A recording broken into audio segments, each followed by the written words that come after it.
Massacre game by Fear the Gun or Gun Interactive, also being developed by Pseudo Nottingham. There's been a bunch of different updates that have come out recently. However, I'll start from the beginning. On December 9th, 2021, the first update from the community hub on TexasChainsawGame.com, we get Welcome to the Family. And here we go.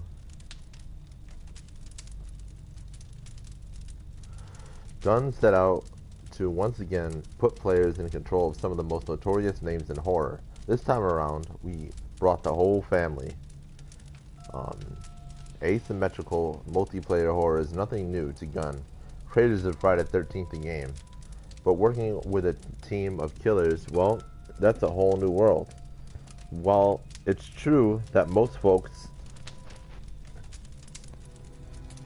seem to think of asymmetrical gameplay as one versus many, in the Texas Chainsaw Massacre, the family is an important part of the story to tell. How each member of the family works within a greater team, well, that's completely up to you. A deep metagame and progression system will give you the tools to pick your place at the family table. The original Texas Chainsaw Massacre sent shockwaves through the film industry when it was released in 1974. It was violent, gruesome, and downright uncomfortable to watch at times. It was a masterpiece in dread, a lesson in filmmaking that comes along once a decade. If we are lucky, as a young boy, hiding in my basement, secretly witnessing this terror unfold, I was both horrified and intrigued watching Sally, Kirk, Jerry, Pam, and Franklin try to survive the Slaughter family's deranged combination of horror and comedy was unlike anything I'd witnessed before. It was at that moment I became a lifelong TCSM fan. And to this day, it's always been a dream of mine to work on the franchise. Now, nearly 50 years after the film's release, the fact that myself, along with my colleagues at Gun Interactive and Sumo Digital Nottingham, are tasked with creating a proper video game based on the Texas Chainsaw Massacre is surreal to say the least. This will be the first licensed game since 1983, and for a whole new generation, it will be their entry into the horror and macabre that left an impression on me so many years ago. To say this is an honor would be an understatement. Ronnie Hobbs, creative director, Gun Interactive. Introducing new original family members is not something Gun takes lightly, as authenticity is a key factor in everything we do. How can the team maintain authenticity while adding in new elements to to the original property? Working with Kim Henkel has obviously been incredible. He has placed an extreme amount of trust in our team to deliver an experience that matches the tone and authenticity of the legendary film he helped create all those years ago. In order to accomplish this task, we felt it was paramount to focus on the one key aspect that separates Texas from most any other horror franchise in existence. This is, of course, the Slaughter family itself, you see. Texas doesn't feature a singular killer. Texas is different. Texas is all about family. The cook, the hitchhiker, and Leatherface all have specific jobs to do and roles to play. Without each other, the family simply couldn't exist and operate efficiently for very long. So when it comes to creating a multiplayer horror experience based on this film, we knew the family dynamic had to be a top priority. How they interact, how they work together, and how they all have specific strengths and weaknesses would be the basis of the killer experience, Ronnie Hobbs. There lies the tightrope at the heart of our game, creating opportunities for you to feel like it is your Leatherface or your hitchhiker, then creating new characters to fit seamlessly in with the original favorites, while still focusing on accuracy and authenticity. But who are these new characters? Not so fast. We'll get to that later. Of course, it was quickly apparent that we would need additional family members in order to create the type of team-based multiplayer experience we were after.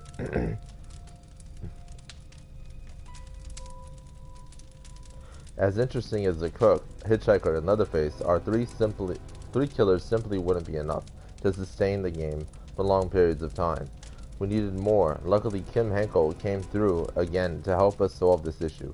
Kim had several ideas for additional characters that never made it into this 1974 film, but ultimately he allowed us to create new Slaughter family members on our own. This level of trust meant the world to me. I knew each new family member had to be unique and memorable, while at the same time looking like they belonged. To put it simply, they needed to stand out, but not in a negative way. While I can't discuss specific character details, I can say a considerable amount of time and work went into crafting each of the new killers. Each one took well over a year from start to finish, and it is an aspect of the game that myself and the team is quite proud of. Ronnie Hobbs. We cannot wait for you to see what we have in store for you with a few familiar faces, and introduce you to a few new additions to the family. As always, please consider following us on socials to stay in the know on the latest news, and be sure to keep an eye on the community hub for future posts detailing the family and victims in the Texas Chainsaw Massacre. Alright, next we're going to go on to conceptual sound. Alright, so this is in the community hub on the Texas Chainsaw Massacre website. This was posted also on December 9th, 2021, written by Matthew Zepp, or as you all know, the community lead director, Matthew Shatra. Conceptual sound. Crafting an updated and inspired game score based off the iconic sound design of the 1974 original film would be no simple task. Have a quick read on how I'm going to approach this and the haunted noise box that became a major part of the score. Surrounded by various noise makers from old instruments all the way to broken toys, Wayne Bell created some of the most iconic and abstract sounds ever put to film. These sounds would play a delicate chaos when matched with the score he and Toby Hooper created, in what would be unlike just about anything ever heard before, inspired by musique concrete and the creation of music using sound objects rather than relying solely on traditional instruments. Bell handcrafted the sound design for one of the most shocking American horror movies of all time, the Texas Chainsaw Massacre. We all know these sounds, metal on metal, and rust on and sparks and dull thud of organic material meeting a hard surface with a brute force. The sound of the hot Texas sun in August, creating what could only be described as a reverb wave that echoes through you. The intersection of sound affects and score, where noise becomes music. Gun Interactive CEO and President Wes Keltner knew of only one device that could create all these hauntingly powerful sounds and more, an instrument worthy of updating the sound design of this franchise and its history. I was listening to the soundtrack to The Witch by Eggers and Corbin and fell in love with the layers and textures present in every track. I had to find out how the composer did it. It didn't sound like a synthesizer produced the sound. It was different. It had sounds of found instruments and imperfect rhythms and cadences, ghostly knocks and scrapes that sounded more like SFX than traditional music. Upon further research, I discovered that the composer of film, Mark Corbin, had a master luthier create an instrument specifically for him. An instrument unlike any before. The Apprehension Engine was the device that created these nightmare sounds, and I wanted one. That led me to the door of master luthier Tony Dogan Smith. Once I described to him the sound I wanted, he began hand making a custom apprehension engine for his project. Wes Keltner, CEO/President of Gun Interactive. And so, with the apprehension engine chosen and on its way to Lexington, one last detail had to be sorted. Who would operate this thing? Once again, Wes stepped up to the plate, using the pandemic and isolation as an opportunity to grow and learn. Tony later connected me to Mark Corbin. I was able to pick Mark's brain for techniques on how to approach the instrument, and one piece of advice he gave me stuck with me, almost becoming my mantra. Corbin said, ignore all preconceived notions of music and music theory. Approach the instrument as a child. Simply start experimenting and you will find the sound. So I began that search day after day, night after night, banging, hitting, plucking, and scraping, and buried deep in that contraption was the sound of Texas Chainsaw Massacre, Wes Keltner. West buried himself in mastering the apprehension engine. Every single knock and twang the box could make, as well as every variation and seemingly endless loop of alterations to those same knocks and twangs. What he was able to create in tandem with our team led for sound over at Sumo Digital Ross Tragenza was a game soundscape that truly lives up to the original source material while creating an identity all its own. Said simply, West and the apprehension engine and the source material, Ross, had been creating and collecting combined to shape the sound design of the Texas Chainsaw Massacre game score. To build something that felt in line with the feel of the original score, I started by gathering interesting source material. A lot of this took place during the pandemic, so I recorded myself scraping, hitting, rubbing, and shaking everything in my apartment, as well as materials I went out and found like sheet metal, roof slates, and metal wire. I also threw in some wild card recordings of things like pigs, dogs, human screams, and Aztec death whistles. What took this source gathering to the next level was West bringing in the apprehension engine. This beautiful machine of horror became a huge inspiration, and West recorded a vast amount of varied and wild content with it for me to mangle. The addition of that content was the turning point where the score really found its voice. Ross Tragenza, lead audio designer, Sumo Digital Nottingham.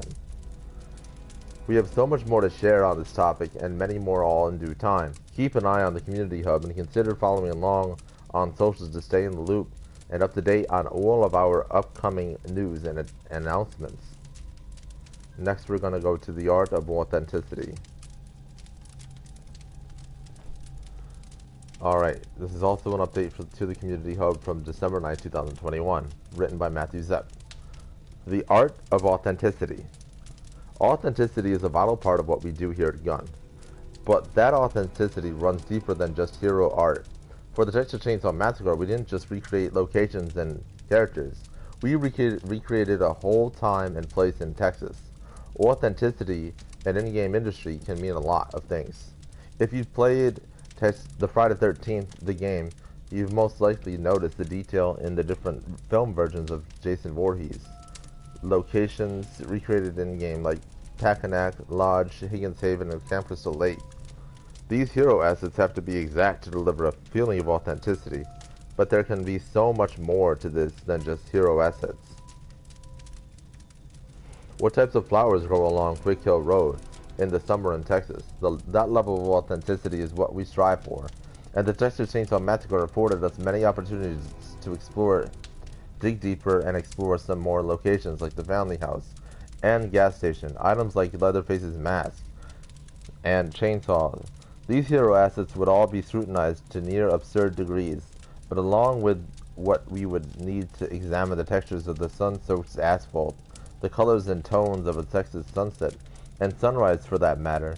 To accomplish this, we not only traveled to Texas to photograph the local flora and fauna and all remaining elements we could access from the original film, we also studied every frame, every shot in the hopes of capturing the elements we sadly could no longer access. This part of the research can be so exciting and so exhilarating, breadcrumbing your way from one thing to the next, one detail to the next minute detail, until breakthrough. With Texas being such a unique place, and the Texas summer being such a unique season in a unique place, it is important to not only focus on the physical details, but all the tiny elements that build up to the whole. The 1974 film could only take place in Texas. Those orange sunsets and sunrises and the waves of heat echoing up off the road, those are the elements you can feel while watching it extracted from the whole. Each single element does not have the same effect on your senses that they do cumulatively. If we were to achieve that same feeling in search of authenticity, we needed every last bit of the overall Texas feeling to drip from each screen. In the coming weeks and months, we have a series of posts planned detailing the many branches of research and documentation that went into building our Texas. Everything from photogrammetry to chainsaw research, from a watch hanging from a tree to a cow renamed the captain. Stay tuned to the community hub for more. Alright, so we're going to go from that all the way back toward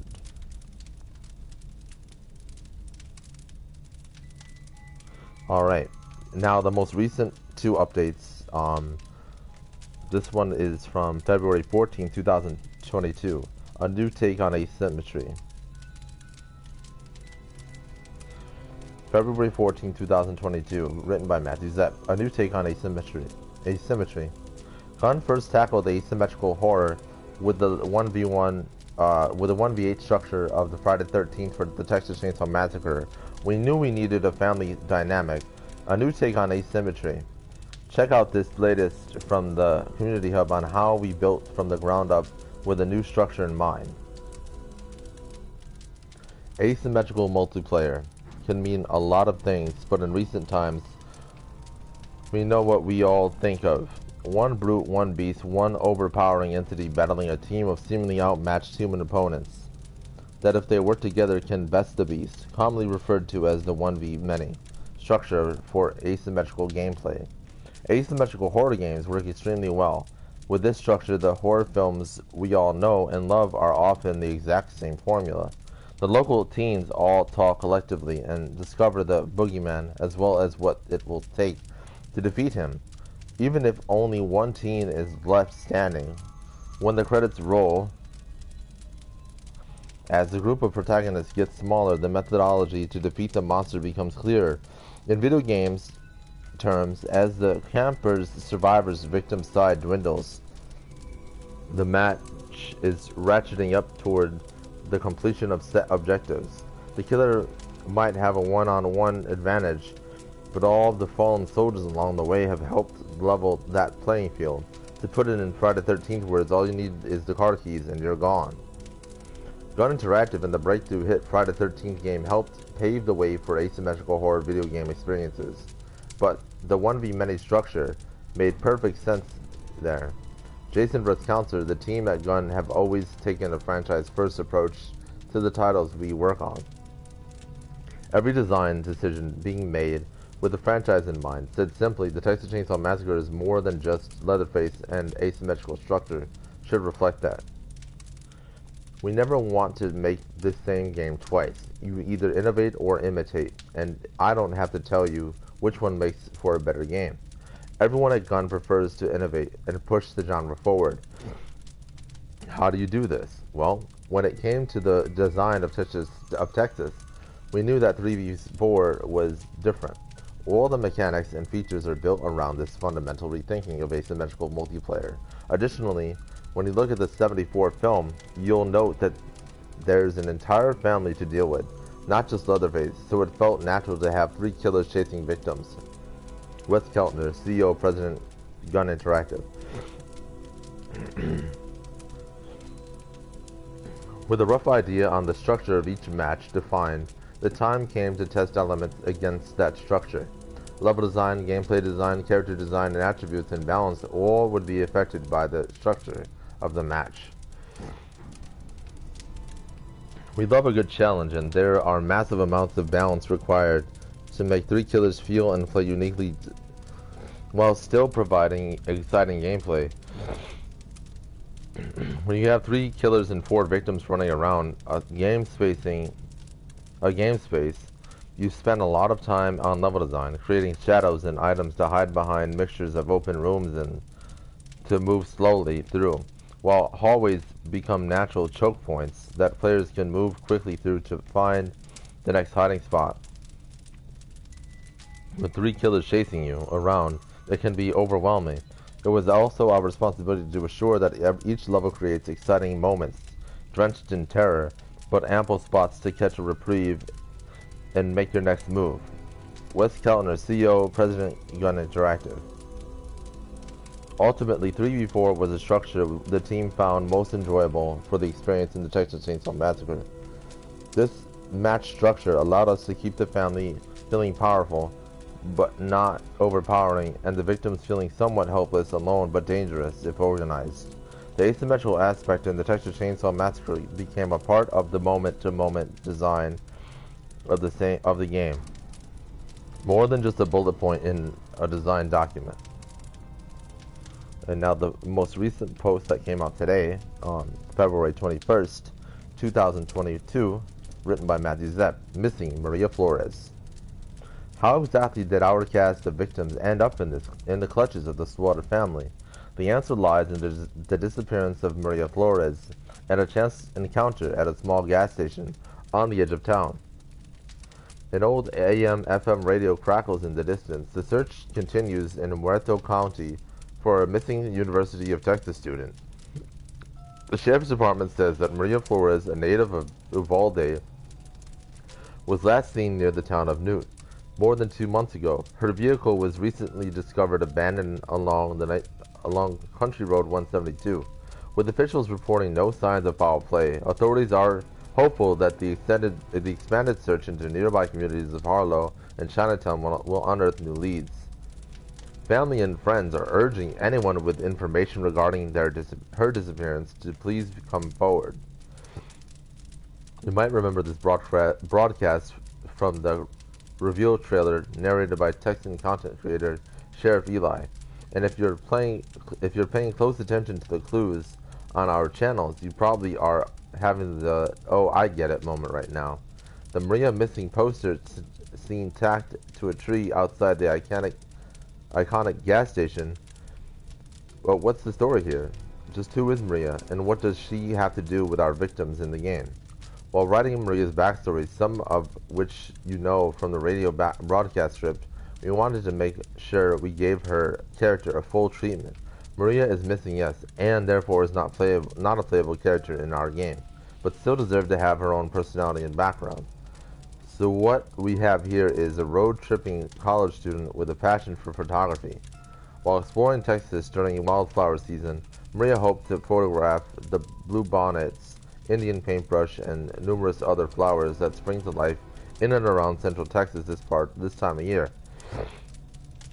Is this search that leads to Maria's disappearance and serves as the catalyst for our story.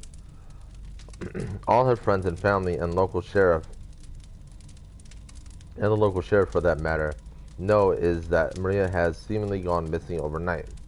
Ronnie Hobbs, creative director, Gun Interactive, increasingly frustrated with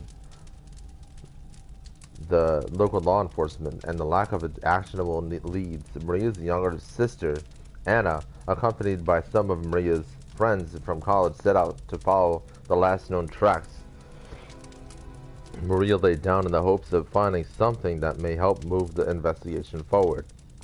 Their amateur efforts do accomplish exactly that, following the same tracks Maria did, but what they find along that road makes them all a bigger part of this mystery than they ever intended. What they don't know is that Maria has crossed paths with the Slaughter family and is not actually missing at all. She's dead. Anna and her friends end up asking the right questions to the wrong person when they encounter the cook at the gas station, but the old man is a bit too slick for that. Essentially, they get nothing out of him, and they let on that they intend to stick around the area for a couple of days, as this is where the trail to Maria goes cold. This is the turning point in the traveler's experience, as the cook informs them it will be nightfall soon, and this area can be a bit unpredictable at night. Best they set up camp down in the back beyond the mesquite thicket and carry on with their search at sunrise. The cook suggests they willingly step foot right into the spider's web and soon will be thrust into a nightmare of their own. We really like the idea of the group of kids being responsible for the campsite seen in 1974 original film, being that these events take place months prior. Being able to tie them to that scene really helped to solidify their place in the canon. All these years later, we all know how this family reacts to people getting a little too close for comfort in terms of their property, and the interaction between Anna's group and the cook at the station was the catalyst for the events that unfold each match in the Texas Chainsaw Massacre. Ronnie Hobbs, creative director, Gun Interactive. There are a lot more lore elements in the spaces in between, but we hope you've enjoyed this glimpse into the story, and we look forward to sharing more with you all in the months to come. In the meantime, don't go messing around no old house. Those things is dangerous. You're liable to get hurt. You don't want to go fooling around other folks' property. Some folks don't like it, and they don't mind showing you. That's the line the cook says from the movie. Alright, so those are all the updates to the Texas Chainsaw Massacre game. I'm really excited for it.